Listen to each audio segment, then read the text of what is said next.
we used to watch a program called Mind Your Language. How many people remember that? Mind Your Language. I think it was a British program, and we loved it. Well, today's message, that is the title. Mind Your Language. And we are going to learn from the Spirit of God why this particular lesson is coming particularly today. Mind your language. After this, you will be minding your language, and I will be minding my language. Let us turn to the book of Malachi, chapter 4 and verse 16. Only one verse. Malachi.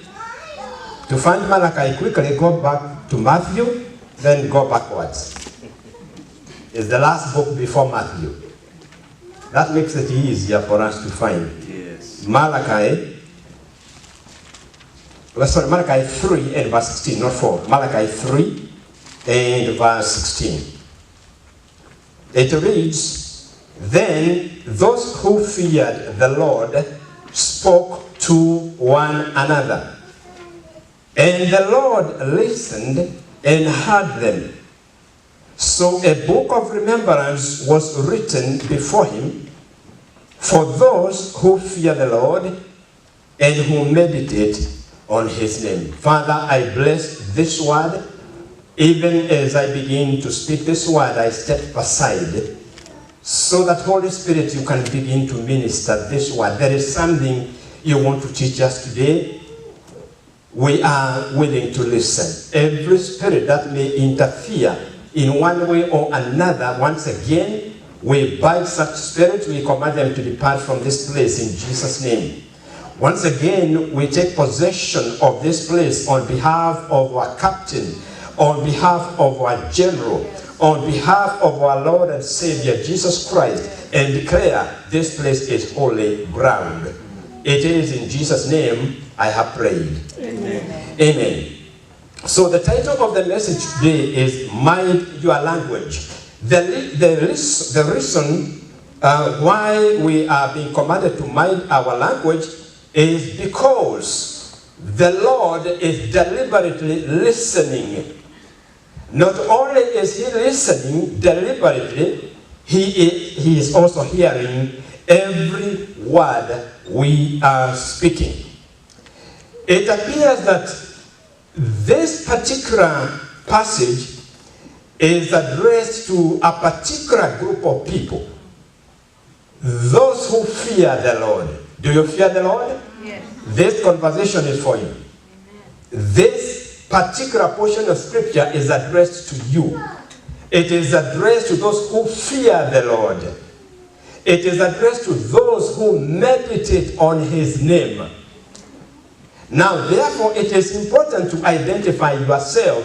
Do you belong to this group? Because the Lord is interested in this particular group. He listens deliberately to hear what those who fear the Lord and those who meditate on his word, what are they talking about? Let me tell you, the Lord, the creator of heaven and earth, he is keenly interested in the conversation we hold with one another. Amen. Therefore, mind your language. It is written in verse 16 at the beginning, those who feared the Lord, they spoke to one another. Now, we fear the Lord, but when we gather together, not necessarily in the church, we are not told that these people spoke to one another in the church. We are simply told, and those who feared the Lord, they spoke to one another. So it may not have been a church. It may be in a home. It may be in a kiosk. But they spoke to one another. The interesting thing is, what did they speak to each other about? What was the conversation about? Because they feared the Lord and they meditated on his name, they must have been speaking about the greatness of the name of the Lord. They may have been speaking about their testimonies about the greatness of the Lord. They may have been saying, the Lord has done great things for us. That is the kind of conversation that the people who fear the Lord speak. Therefore, when you meet together, even when the famous Sunday game is going on, what do you speak about? Indeed, there are people who gather, for example, in a place to eat, like Abby's. I like Abby's. And when we meet there, the conversation that goes on there is not really godly. Many times when many people gather together, they want to talk about politics. They want to talk about the things that are happening currently. They want to talk about a movie that they saw that is very interesting. They tell each other about the progress of their businesses.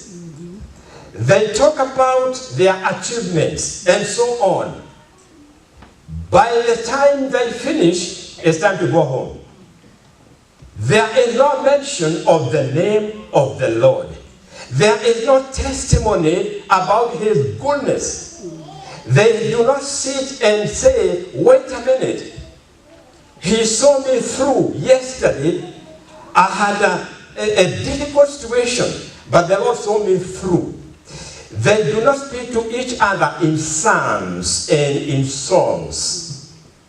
We are supposed to encourage one another with a psalm, with a song, with a word of encouragement. That is the kind of conversation that comes from the mouth of those who fear the Lord and meditate on it. What is very surprising is that God deliberately, he wants to listen. And not only to listen, he wants to hear what kind of conversation is coming forth from my people. What are they talking about? Are they talking about me? Are they talking about how they avoid to do certain things because they fear the Lord? That kind of conversation God is interested in. So when next time you meet with your colleagues, when next time you are in your own house, mind your language. Because the Lord is listening. Why is the Lord listening? Why is he trying to hear what we are saying? Why is he interested in what we are saying? The reason is given in the same passage. He desires to record the words of the conversation. That means every conversation we have ever spoken to one another or to a group of people, let me tell you, it is recorded because God records the conversation of the righteous. He records every word that you and me speak to one another. It is recorded. That is why God is listening. Right now, do you know that the ear of God is attentive to what is going on here? He is listening to every word. Why? Because he wants to record it. So a book of remembrance is opened by God purposely to record and to keep in record the conversation of his people. That is why the Lord says, mind your language. What is the purpose of the records? We know why God is listening. It's because he is interested in the kind of words that are coming out of our mouths. The words that come out of our mouths, are they reflecting our fear of God? Are they reflecting our central thought about the name of the Lord? So he wants to record this, and he records it every day. Today, I don't know what kind of a conversation you had. Even when you entered here, I don't know what you discussed, what you talked about. But I want to tell you, every word that we have spoken that reflects that we fear God and that we meditate on his word every word has been recorded in this book of remembrance. What is the purpose of the book of remembrance?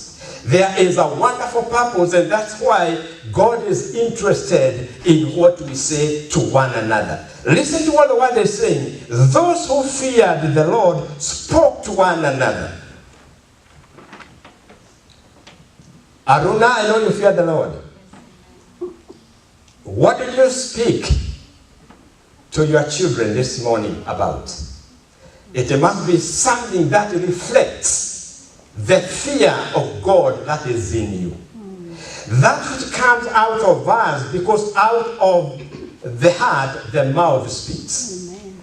If that which is in my heart is godly, a godly conversation will proceed out of my mouth. So God is keenly interested in a godly conversation that now excludes the politics we speak about. So when we gather together, God says, don't waste time with the politics. You concentrate on me. That's why he says, seek first the kingdom of God, and the rest of the things shall be added unto you. We seek the Lord even in our conversation. He desires a godly conversation between ourselves whenever we gather together. What then is the purpose of this record? Because he must keep this record for a reason. The reason is given in the book of Psalms 50 and verse 15.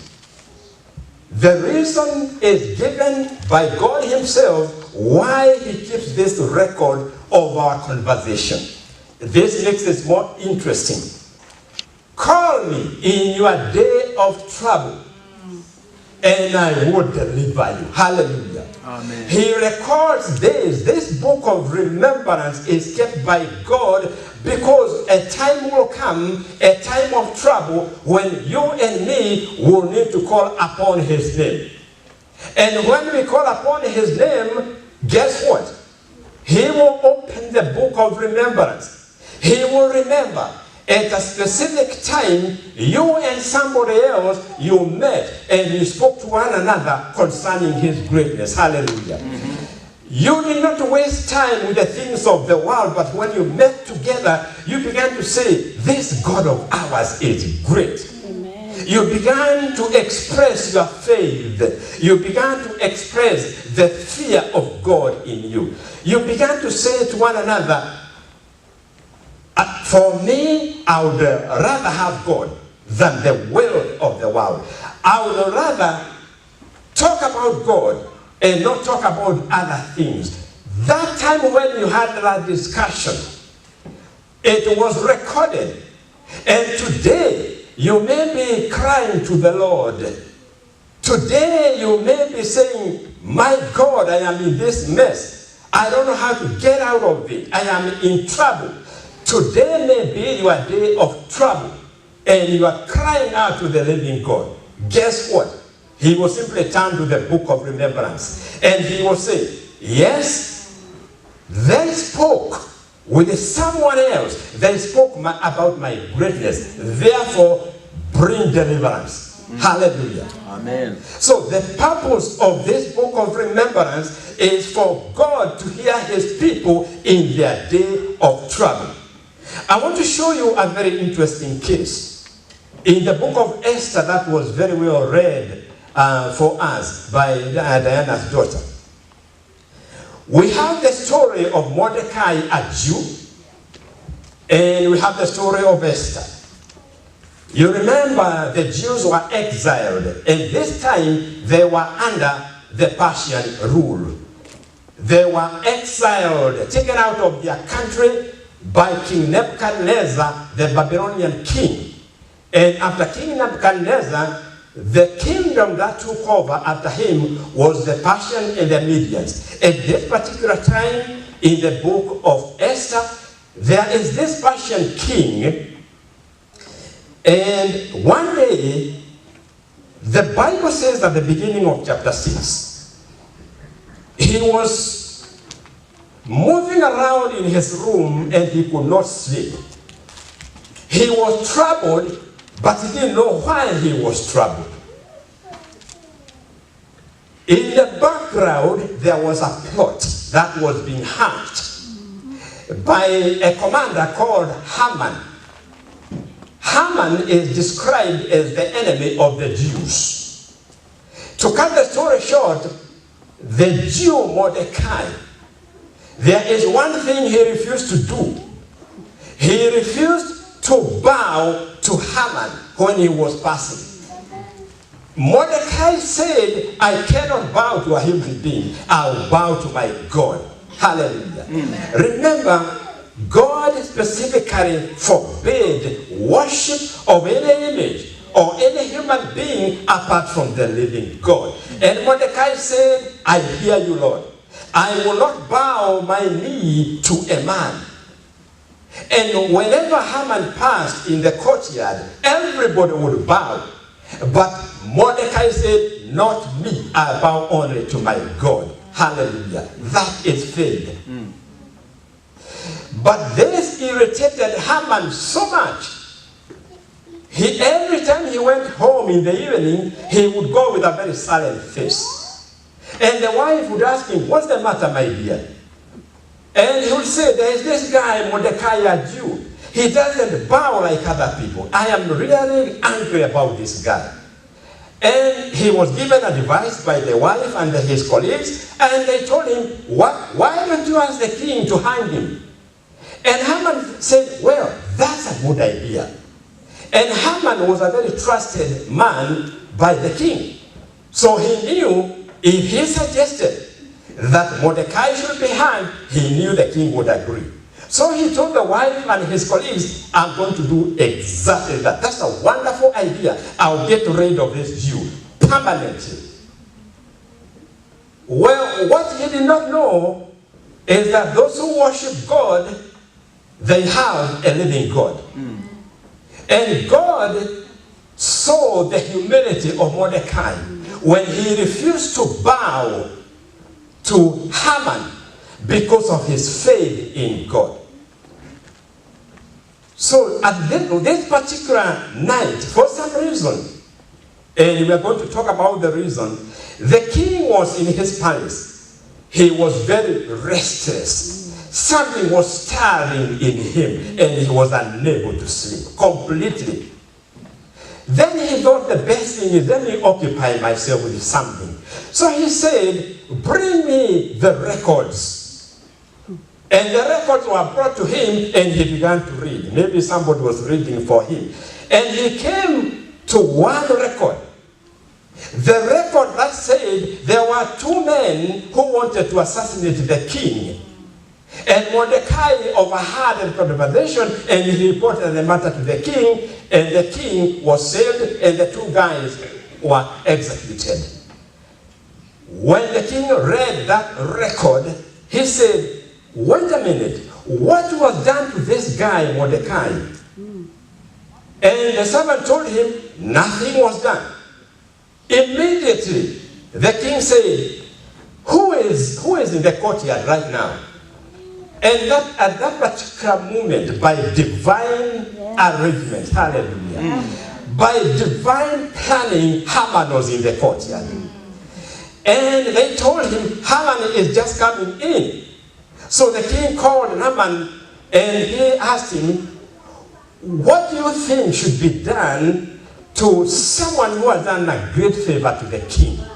Someone who has really served the king in one special capacity. And Haman, in his own selfishness, he thought, that must be me. It cannot be anybody else because I am the only guy almost second to the king. So he said, my lord, do the very best for such a person. Let that person be put on the horse you ride. Let him be robed in your royal clothing, and let one man lead that man across the streets, saying, this is what the king does to those who honor him. And the king turned to Haman and said, well, I want you to do exactly that for Mordecai. Oh. Hallelujah. Isn't it amazing? This Mordecai had just come from home, and they had discussed with the wife and the friend. They had told him, you prepare a hanging place, a gallows. Then when you reach the king, ask him that Mordecai should be hanged. That is what he was coming to tell the king. But Haman underestimated the power of the living God. Yes. You notice then, there was a record. It is the record that was written down. And God remembered that record. Yes. What Mordecai had done a long time ago, this was the day of remembrance. Yes. He was just about to be hanged. He must have been crying to the Lord. The Jews, because there was a plot to exterminate the Jews by Haman, they all were crying before the Lord. It was their day of trouble. It was their day of calamity. And as the word in the book of Psalms 50:15 says, call on me on the day of your trouble, and I will bring you deliverance. Behold, deliverance for Mordecai. Yes. How did this happen? Notice that the king was restless. It is the Lord's doing. Yes. He made the king restless. Yes. He moved the king to ask for the records of the past. It is the Lord's doing. It is the Lord moving for his people. So he stirred the king, and eventually the king was led to read about the story of Mordecai. Not only was Mordecai delivered from the hands of Haman, do you imagine what was going on in the heart of Haman when he was the very person who was told, you lead Mordecai and proclaim his greatness? The guy who had just planned his death, he is the one who is saying, this is a great guy. The king honors this guy. Psalm 23. The Lord prepares a table before your enemies. Yes. God prepared a table for Mordecai before his enemies. Before Haman, he is the very one who was proclaiming the greatness of Mordecai. That is the table prepared before Mordecai's enemy. When we turn to the rest of the Jews, there was a plot by Haman that all the Jews must be killed in Persia on the 13th of the month. And that plot was kept secret until the time of execution. But it was not going to be so, because there were people who were calling upon the name of the living God. Yes. Esther called for a fast, you remember. And she told the Jews to fast with her. For 3 days they fasted. And because of their expression of the fear of the Lord, when they called for him in their day of trouble, God brought deliverance. The plot was reversed because the king came to know about the plot through Esther. Instead of the Jews being killed, the king gave permission to Mordecai to defend themselves. And when you read that story, the Jews killed so many people who were opposing them. Not one Jew died. Hallelujah. Amen. There is a very interesting statement towards the end of that chapter of Esther 6. When Haman went home at one time and he had proclaimed the greatness of Mordecai, he had prepared the gallows to hang Mordecai, but it didn't work when he arrived home. We are told when he left the court, his face was covered. He had to cover his face because of shame. When he arrived home, immediately his dear wife asked him, "What is wrong now, my lad?" And Haman said, "I have seen things I never expected. They have promoted Mordecai, and they made me to pronounce the greatness of Mordecai. Do you know what he was told by his wife and the rest of the friends? These are also our words. Haman was told, if this has happened, if you have failed to get Mordecai hanged, it is because Mordecai is a Jew. And any plot you prepare against someone from the Jewish community, it shall not prevail. Let me tell you today that we are descendants of Abraham by faith. Yes, we are. That is why God told Abraham, whosoever curses you, I shall curse.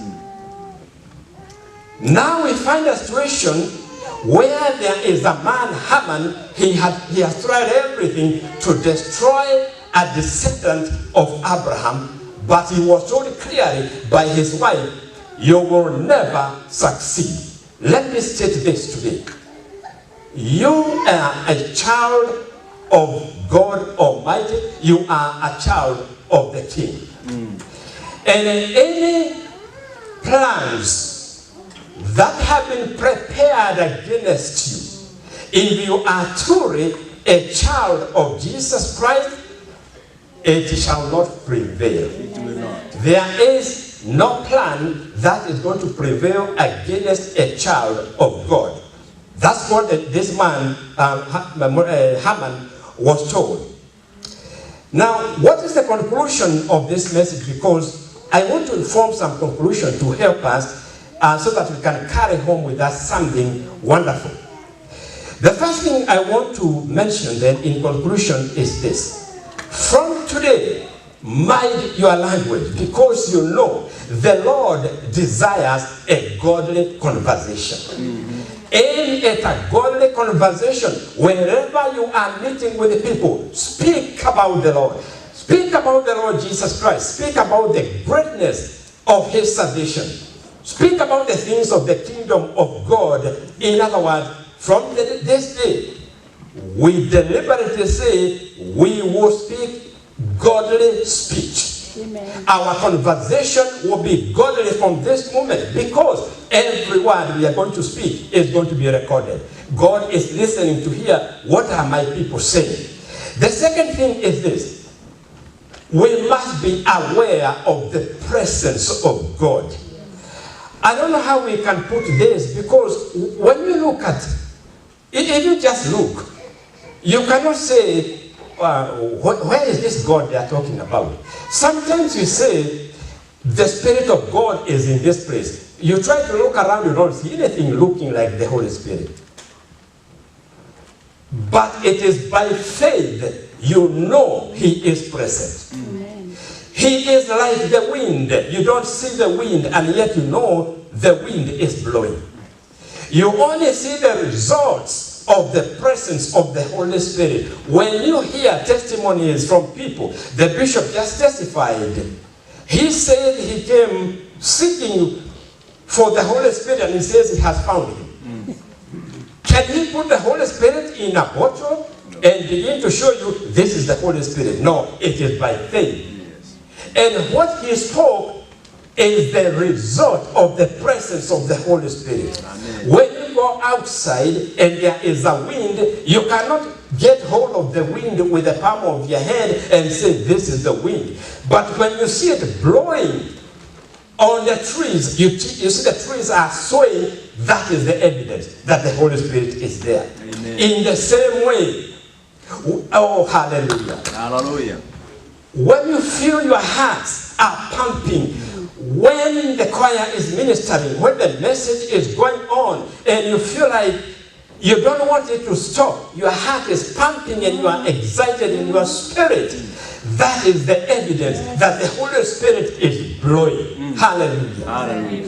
That is the swaying of the trees, the response of the people. It tells you the presence of the Holy Spirit is there. So let us be aware that wherever we are, the presence of the Lord is there. Why? Because he wants to hear, what are you talking about? What am I talking about? And he wants to hear because he wants to record it for our own good. Hallelujah. So from today, let us remember the presence of the Lord. Some of you drive like me most of the day. Some of you drive long distances. Let me tell you, even when you are in your car alone, tell yourself the presence of the Lord is with me. So do not start putting music, what we call zilizopendwa music. Those records we used to enjoy when you were not saved. Don't begin playing them. Remember, the presence of the Lord is there. Put a worship song. Begin to worship in the car. Begin to pray in the car. Begin just to talk to the Holy Spirit in the car. Let me tell you, that conversation in the car, it is oh, hallelujah. I can tell you so much because there was a time I never knew the Lord was concerned about my thoughts, my meditation. And one day we were just praying and he said, I see the meditation of your heart and I am pleased. Hallelujah. I told you a testimony a long time ago. When I decided I am going to ask the Lord for 7 things, I wrote down the questions, 7 of them. And I told the Lord, these are the questions I want you to give me an answer to. And I put that piece of paper in my pocket. I did not tell my wife anything about it. And I told the Lord, I am going to fast for 21 days until you give me the answer to these 7 questions. Lo and behold, it took only 3 days. We went for a fellowship and a night prayer. That's why I love the night prayers. And out of the blue, somebody from Nairobi, she didn't even know me at all. It was for me the first time to see her. And all of a sudden, she says, so and so. This is what the Spirit of the Lord is saying. Those questions, hallelujah, those questions you have written down and they are in your pocket, the Lord says, I have given you the answer. How does she know about this? It is because the Lord knows the meditations of our heart. Amen. What is going on in your heart right now? He is aware. Amen. Let us be aware of His presence every time. Amen. The third thing I want to mention is this. Be assured that if you have been engaging in godly conversation, be assured in your day of trouble, when you call Him, expect an answer. Amen. He never fails. Read the Old Testament and see how God responded to His people. In the same way, if we decide from today, only godly conversation will proceed from my mouth, let me tell you, a time will come when you are in trouble, you will call out. And the Lord says, I will hear you and I will bring deliverance. Hallelujah. He never fails. Yes. Let me also tell you this because there are people who are seated here. You may have been struggling. You may have been going through some great difficulties and only the Lord knows. There are people who come to church. You never know that they are experiencing issues. There are people who come at times they have tears in their hearts. They are carrying sorrow because of the things that they are facing. But let me tell you this by the Spirit of the Lord today. This is for you, child of God. The Lord is stirring Cyruses for you. The Lord is moving, oh hallelujah. The Lord is moving people on your behalf. That which you have struggled with for so long, the Lord is already placing people, some Cyruses here and there to help you. Amen. You don't know about it. But the Lord has seen your struggle. He has seen your cries. And He is saying, just like I stirred the king of Persia, and I made him restless. He was unable to sleep until he fulfilled that which I wanted. I am stirring such people for you. Amen. That is an assurance. I tell you today, you will give a testimony. Hallelujah. Because this is not a word spoken by man, it is the word of the Lord. You will one day give a testimony that a time came when you saw the Lord has stirred people and they made your way clear. So today, the Lord is stirring people on your behalf. He is moving people here and there.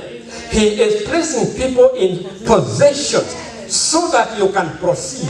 He is removing all the blockages that have been in your way. I know there are people who have been calling upon the name of the Lord. You have been asking, how long is this going to take? Let me tell you, wait upon the Lord. He is stirring people. Amen. He is shifting things for you. Hallelujah. He is doing new things. This is the word he gave us from the beginning in the book of Isaiah 43. He says, I am doing a new thing. Behold, I am doing a new thing. I am creating a road in the desert. I am bringing rivers in the desert. This is the new thing the Lord is saying he is doing. You don't need to go to the desert to see at this particular time. Wait for the thing the Lord is saying he has started doing. Your day of remembrance may be today. Perhaps this is why the Lord did not want you to miss today. He did not want you to miss this message because it's not a message prepared to please people. It is a message from the mouth of God. Amen. And he wants us to know, for those who have been struggling, those who have been waiting, those who have been calling upon his name, you have not been seeing any ray of light. Then today he says, your day of deliverance is now. Learn to wait upon the Lord. Amen. There are people who are getting impatient because of waiting. Oh, I told you a story of how we waited for a job for our daughter. And we also started losing faith. She had already lost faith. And we were asking the Lord, my Lord, we have been asking for a job for a long time. And our faith was just down there. Then the Lord came on one day to give us deliverance. The waiting appeared to be very long in our eyes, but in the eyes of God it's only a day. Please wait upon the Lord. He will not fail when you call on him in your day of trouble. Bless the name of the Lord. Amen. Let's bow our heads and pray. Father, in the name of Jesus, I bring before your throne of mercy all who are heavy laden. Lord God Almighty, they have been struggling and fighting. They have not seen the daylight. It is still dark for them.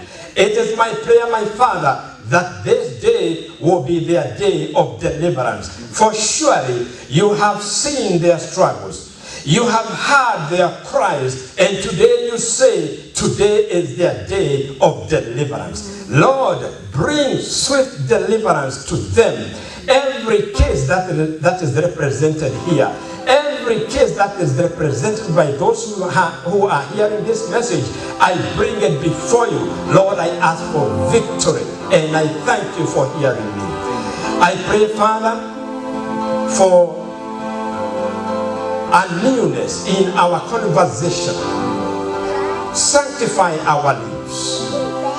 Let us talk about the things that concern you.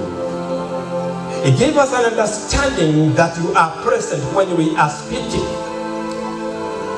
Help us to understand that when we speak to one another in godly conversation, you are keenly interested and you are listening and hearing, and you are recording that conversation for the sake of remembering us. Therefore, from today, teach us to converse wisely, O Lord. I want to pray for those who came with other burdens. Some have financial burdens. Some have family issues. Some have various problems that they are facing. Some are being attacked by the enemy.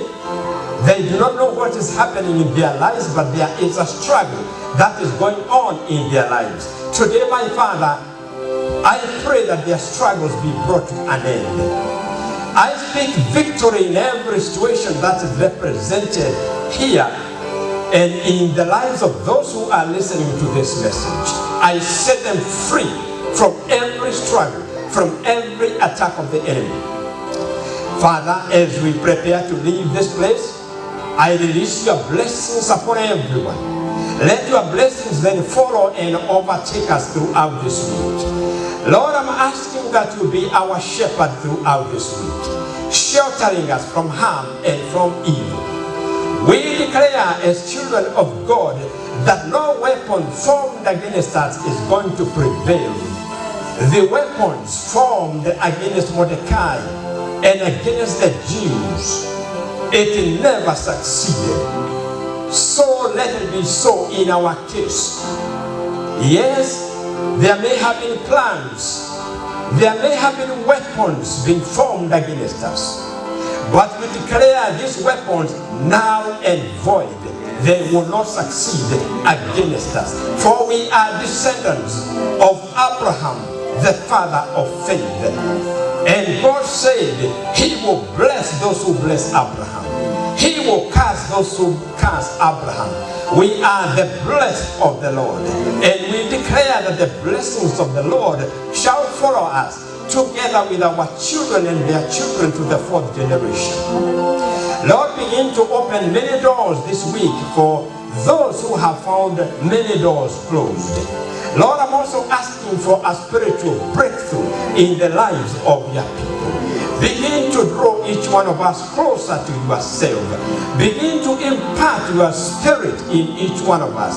Begin to ignite a fire this week that cannot be put out. Lord, go ahead of us to lead us. You are our general. You are our captain. You are our Lord and our Savior.